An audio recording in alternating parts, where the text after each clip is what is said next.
My name is Ben Force. I grew up in a very functional and I guess you could say like normal American Christian home. And then about a month after I got baptized when I was 13, in about the 7th grade, I think, I started feeling like these waves of depression come over me. You know, also growing up in the Instagram and social media age, I just grew up seeing these posts like romanticizing suicide and self-harm and all these awful things. So then I started trying out some of that stuff.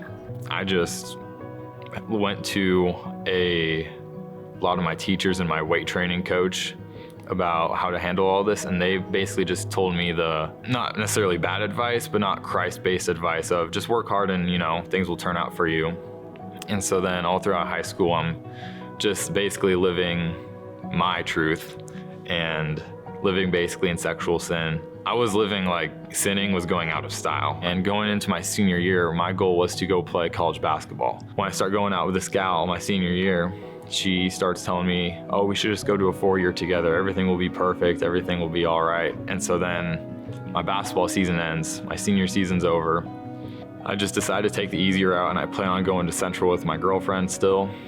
I was basically on my last nerve because I was so suicidal, because for 2.5 years, my whole identity and everything about me was Ben Force, the basketball player. That led me to verbally abusing my girlfriend that day. A few days later, I get a text from her because she went on a camping trip and she just decides to break up with me over text. That then led me to using nicotine pouches. Then I'm absolutely hooked on nicotine. I start drinking on the weekends with friends because I didn't know what else I was gonna do with my time in my life. I get sent home for the pandemic in March 2020. The pandemic took everything away because I knew that hardly none of that would fly at my house with my parents living there. And so for me, the pandemic was probably the best thing that ever happened to me in my life, especially my spiritual walk, because I was finally awakened again. And it just took away the focus of nicotine, girls, alcohol, and marijuana. I remember crying out to God, please God, like change me. This is not who I want to be. When I quit nicotine, my like walk with Jesus, like literally like just, it was like 2 doors just busting open, and I was just like walking through the door. And then I decided about a month after I quit nicotine, I said, you know, like if I'm gonna base my whole identity on, you know, Christianity, I'll just start reading the Bible every day. Slowly but surely, it went from pretty difficult to sit down with my attention span being so used to just scrolling on my phone all the time and just playing Xbox all the time. It was so crazy for my attention span to go from so short to much longer than it was prior to being in the Word daily.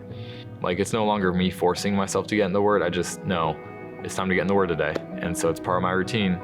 I went back to working full time for the summer, and I viewed that opportunity as like a way to minister to a lot of people, because a lot of those guys and girls and women in there that work there are smoking pot every day, or they have a drinking problem. I would also wear like shirts that would say things like, ask me how God changed my life, or ask me who Jesus is. And then also just like other faith-based shirts. And so they would always, like a lot of them would ask me, and I would try to answer them as best as I can, even though I was fairly new to being full on for Christ. God literally took somebody that was just using all these things as my identity, you know, putting my identity in who I was as a basketball player, or all those substances, and he takes someone like that and he puts him a year and a half later, 2 years later, into full-on ministry. If God can change my heart and my mind from somebody that was just filling himself up with worldly and awful influences,